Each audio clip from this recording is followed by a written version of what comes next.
Hi everyone, I'm Gio. Hope everyone's having the best blessed day that they could have. Things are going really, really well for me. I've had a great week. Everything's coming together very, very nicely. So a lot of things have been happening though.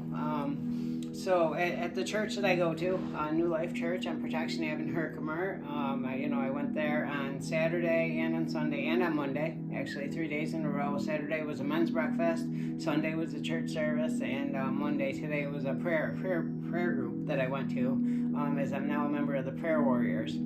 So that's like such a cool thing for me to be a member of this group, and now I'm part of like a text chain that we have and everything, so we stay in contact all throughout the day and talk about stuff. But the fact that they want me to be part of this, like, it's such a cool thing. I don't know, like, it kind of blows my mind, that I'm that accepted as I am, and that I'm that welcomed and everything. Like, it feels really, really good, and it shows like where I'm at, in my growth and everything, as far as being with the Lord and everything, to be a part of something so big and such a big integral part of this church, that they have me be a member of this. So it's really, really, really cool thing, and I'm so honored to be a part of it. But at the men's breakfast, it was a really cool thing. The pastor was there for breakfast, and I got to talk with him a lot, so that was amazing thing. Pastor Oleg, he's such a good pastor, and I really am so blessed to have everyone's so blessed to have him there. So everyone should come out and check out the service, because it's really, really good service with him. And one thing that happened at the men's breakfast was one of the people that were there, he's also a prayer warrior. He prayed, he spoke about his testimony about how he was able to quit smoking and everything, because when he went to the first men's breakfast, a story about like his wife and everything said they could get married, but he had to quit smoking. So he said that he was having trouble with that, and he spoke that day, and they prayed for him for it and everything. And he said he smoked one more cigarette after that, and then he stopped smoking from that point on. So that's amazing, just by going there and saying that and everything, and letting the Lord direct it and stuff, that happened. So for me myself, that's one of the last things that I was really trying to break, was my habit of smoking. I've smoked pretty much since I was 15 years old, and I'm 45 now, so that's, a good 30 years of smoking cigarettes. And but I really didn't want to do it. I signed up to be baptized at the church coming up soon, and I really just wanted to be baptized, and I wanted to be cleansed, and I wanted it to be about all that. So I didn't want to, walk out of there and go smoke a cigarette. Like, I felt like that would not be a good thing. So I really, really wanted to stop. So by him sharing that story, sharing his testimony, that made me speak up and speak about how that was what my goal was. Was I really wanted to stop smoking. So they prayed for me. They prayed for me to stop. And since that, that was Saturday morning, about probably 9:30 in the morning that happened, I haven't smoked a cigarette since. So it's been, over 48 hours, but a little bit longer. And I'm saying this to you because I truly think I will not smoke a cigarette again. I do believe that, them praying for me the way that they did, and doing that, it gave me the strength that I needed to actually quit. So I believe that right now I'm done smoking cigarettes, and you will never see me smoke a cigarette again. I truly believe that. I have 2 packs here that I just have here because I haven't thrown them away, but I will not smoke them. So that shows the strength that I have, because I've had them here this whole time, and I'm not going to smoke them. So I refuse to smoke. So I'm done smoking. I'm not a smoker anymore. So that's a really, really cool thing, and I feel blessed for that. But then at the service this week, during the worship part of the service, they did a song called "We'll Crown You" by Jeremy Riddle, and the pastor's wife, Liana, she plays the piano and she sings. And during this song, I don't know, something happened, like I got tears in my eyes, and it was such a good song, so powerful, I can't get it out of my head. And I tried to play like the actual version by Jeremy Riddle, and it doesn't, I thought her version was so much better. So I wish somehow that she would record that so I could listen to that, because it was really, really that good. But so that was cool. That was the cool part about the service. And then today I went to the prayer group, and at the prayer group, it was me and about, I think, seven of the other prayer warriors were there. And a lot of them are people that have been members of the church for a long time, like for a good part of their lives. So most of them are, and and they just welcome me in, and I feel welcome there, and I feel comfortable there, and I feel like I'm meant to be there. So today, I spoke about how how one of the things that I heard this week was that, because I listened to all these motivational things, I listened to all these sermons, I listened to a lot of stuff all throughout the week, everything that can like fuel my brain and just help me to grow. That's my big goal and everything, is to grow. I want to grow spiritually, I want to grow mentally, I want to grow physically. I want to grow. I want to increase and do better and be abundant and do everything I can just to be the best that I can be, and I spoke about how one of the things I heard was that, in heaven, when you're doing something and you're doing something wrong, it's not just God that's watching over you, that there's an audience of people watching over you. So that really got me thinking, because I remembered, like, when I was little and stuff, like, after my grandmother died, I pictured her in heaven, watching over me if I did something wrong or something, you know what I mean? Her, like, thinking bad about me, and that really, like, kind of, like, always sat with me, I always imagined her watching over me and stuff. So to hear someone speak about that we have an audience watching us, and I can actually imagine that. I can imagine, like, a lot of my friends that have passed away, a lot of the addicts that have passed away, overdoses and everything, that, like, I can picture them, like, watching over me, rooting for me and everything, so I really don't want to let them down. And so I kind of keep that in my mind now always, and the family members, my grandmother that passed away, my grandfathers, my other grandmother, I can picture them actually watching over me and kind of rooting for me and rooting that I will continue down the path that I'm on and everything and be strong and do all that. So I thought that was a really, really cool thought. And it kind of gave me, extra motivation to do the right thing always, even when I'm by myself, just to not, like, do, like, smoking a cigarette.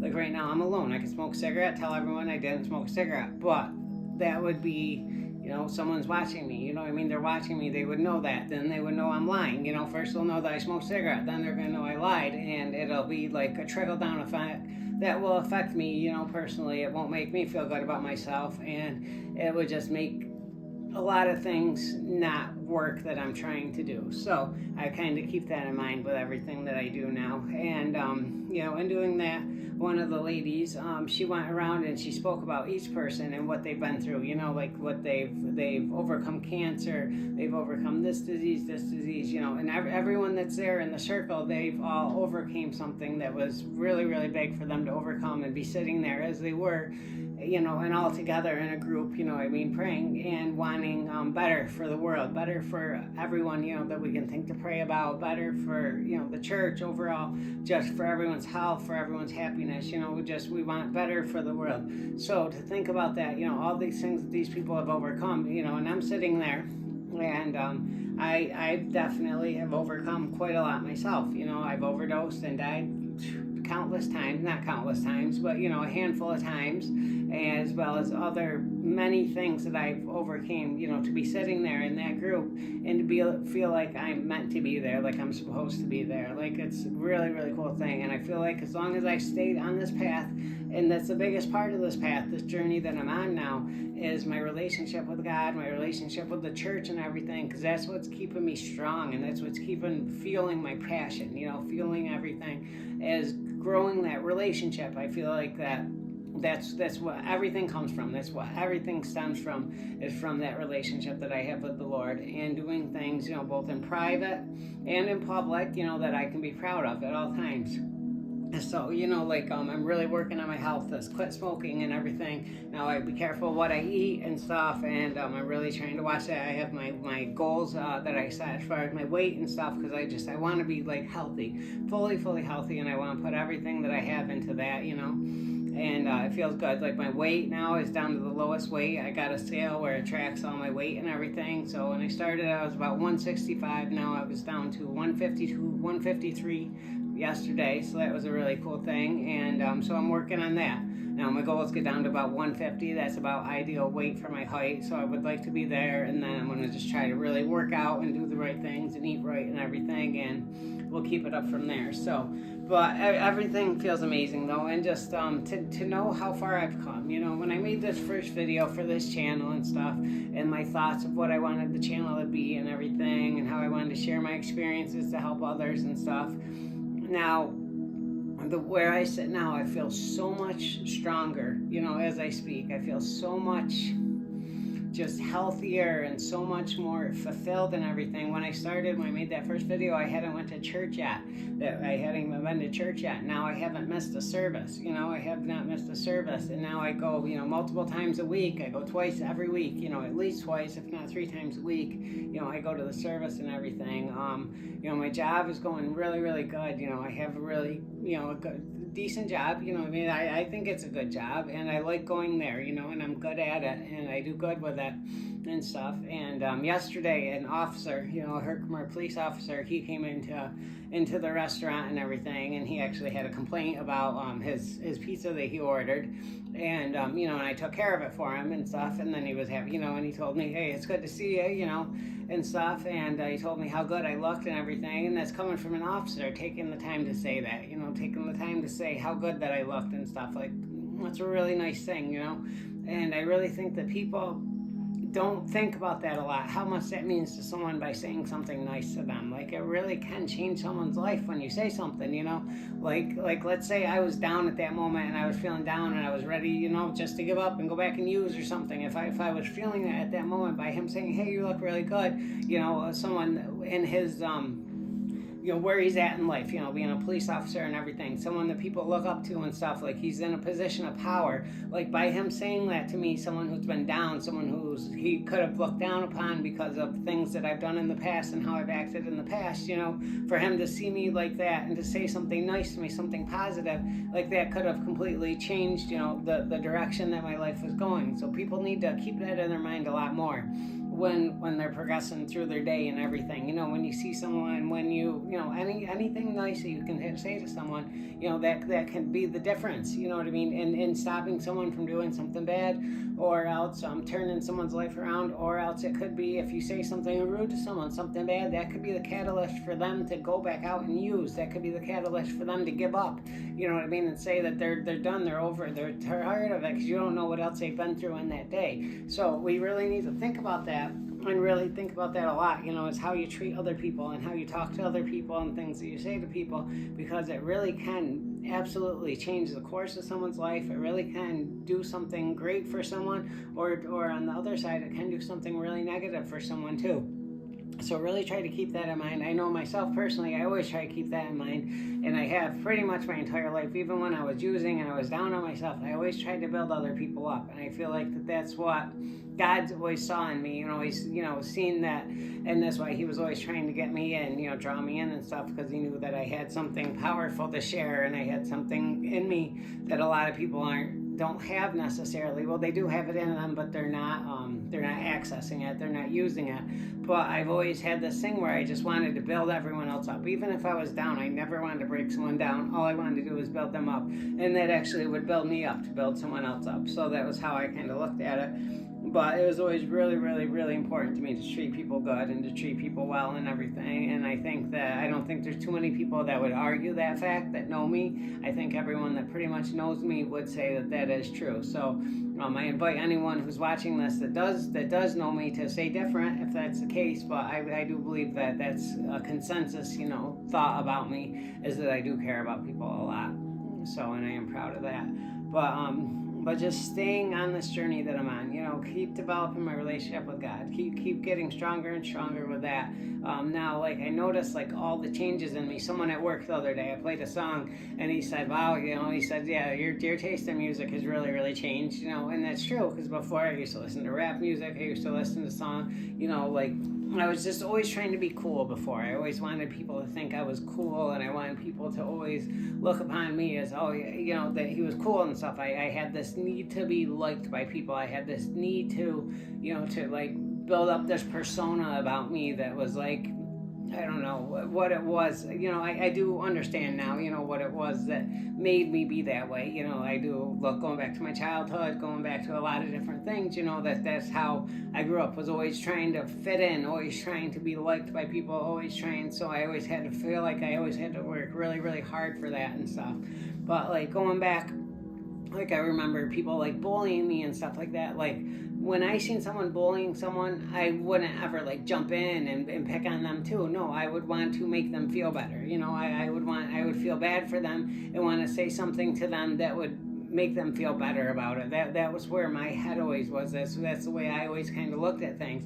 Other people are different than that. Other people want to put people down and stuff to make themselves feel better, to feel like, that if they hurt this person, I don't know why, I don't know how that's a way that people think, but it is. And that means that people aren't good with themselves generally. You know what I mean? If you have to make someone else feel bad in order for you to feel good, then that means that you don't like yourself very much. So, and that's kind of how I seen it. So I guess I've always liked myself, but I just wasn't confident in myself before now, But now, like, I can sit here, I can speak to you about these things, and I don't care how anything makes me look, but I do feel like it makes me look really, really good, quite honest. But I'm not trying to be cool. I'm not trying to keep up a certain persona. I'm not trying to worry about my reputation. I'm not trying to worry about any of that anymore. I'm just concerned about my relationship with God, how he looks at me, and so that comes along being honest, treating people well, doing the things that matter, you know what I mean? Those are the things, and looking cool and having people think that I dress nice, or having people think like, oh my God, you know what I mean? Like, he's so cool because he talks to people there, or he acts this way, or he says this, you know what I mean? Like, no, those aren't things that matter, you know what I mean? So now I don't curse, I don't do anything, now I don't smoke cigarettes. No, I'm not trying to do anything except for live a life that's pleasing to Christ. That's what I want to do. Live a life pleasing to God from this point on. And I know if I do that, everything will be perfect. You know what I mean? I mean, nothing's ever going to be perfect, but everything will be great. Like, I don't have to worry about anything. As long as I do that and I keep that in mind at all times in my life, then everything will be provided for me. And I say this because God actually said that to me. He actually said everything will be provided for you.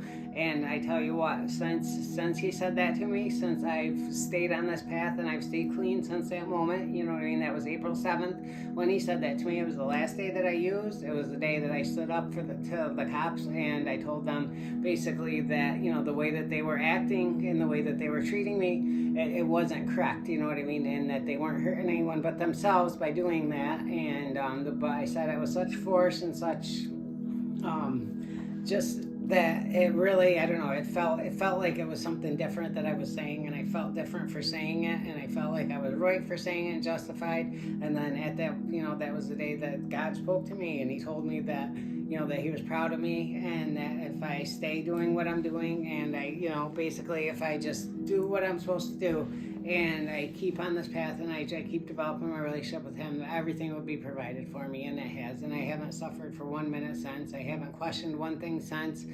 I mean, I've questioned things, but everything has shown its way. There's been a reason for everything that's happened to me, and and I'm so blessed, and I'm so thankful to God. I'm thankful to the New Life Church, that I'm a member there now. I'm thankful to all the prayer warriors that they accepted me in, and they welcomed me, and that they like me and everything, and that I feel comfortable there. Oh, and then the last part of it today, after my prayer group today, I went over to, I guess she's kind of my mentor now, Karen McCreena, who used to do the ministry at the jail, and she used to come in there and speak every single week at the jail. She did that from 1984, well, her husband started in 1984 until, I guess, 2017, maybe 2018. So think about that, you know what I mean? She took time out of her week, every single week, to go in there and speak to inmates and stuff, to try to build them up and try to show them a better way. Like, that's not something that's amazing, you know what I mean? And people don't see that as amazing, then I don't know what you're seeing, because I believe that that's an incredible, incredible thing to do. To give up your time and stuff to go help people, and to go spread news about the Lord, because that is the most important thing. So that's where I'm at with my life now, guys, and everything is, I'm so thankful to everything that's happening in my life, and it feels so good to be so, like, thought of using drug isn't even a thought now, you know what I mean? Like, it's so far from my mind, and something that I could be thinking about doing. Like, I couldn't imagine just doing that at this point. Like, everything feels so different, and I feel so good with myself, and I feel so good where I'm at, that I couldn't, like, there's no reason in the world that I would go do that right now, because it's so far away from where I want my life to be, and I realize that now, and I'm thankful for that. But I hope that anyone who's watching, I hope that you guys can realize that there is a better way out there. You just have to make the steps to do it, and you have to want to do it. But there really, really is. Turn your life over to the Lord, and everything will be provided for you. Have a relationship with Him, living a life that's pleasing to Him. That's what really, really matters in this world. That's what's going to matter in the end. That's what you're going to be thankful for in the end. You're not going to be thankful that you use drugs. You're not going to be thankful that you tried to impress people that don't even care that you're trying to impress them. Like, none of that matters. So try to get yourself to where you can be, where, I mean, I'm not telling you to be like me, but I'm telling you it feels way better. I know what that feels like to be in that life. I know what it feels like to even be looked up to by everyone. Like, I was on like all different sides of the fence, as far as that goes. You know what I mean? Like, I used drugs, I sold drugs, everyone came to me, everyone wanted to like be around me, I know what that's all like, but this feels a million times better. Like, this feels miles and miles and miles better than anything ever felt in that life. So I say here right now, myself, George Eisler, Geo, as I go by, and tell you that this life is way better. Living a life pleasing to the Lord is what really, really matters. This is where I am at. This is what feels good. And I feel so much better than I've ever felt before. And I encourage you to try to do the same. I encourage you to try to take the steps to change now before it's too late, because so many people aren't even there to watch this video. I guess they're watching it from above, you know what I mean? Which to all them, I tell you I miss you all, and I love you all, and I hope that you're all doing okay. And I'm sorry that you're gone. I'm sorry I couldn't do something to help you to not be gone right now, but I tried, but I wasn't there. So, but to everyone, just I love you all. I thank you all for everything. And please just remember that you can do this too. Like, you really, really can. You just have to want it. You have to put the time in. You have to put the work in and everything. And come to church. Come see what it's about and stuff. And I promise that you won't regret it. Like you're never gonna regret changing. You're never gonna regret becoming responsible. You're never gonna regret living a life that you can be proud of. You're never going to regret these things. So I hope that people can come to these videos and realize this. But I do love you all. I thank you all for everything. I hope everyone has the best blessed day possible. Remember that it's nice to be important, but it's infinitely more important to be nice. I love you all. Thank you. God bless.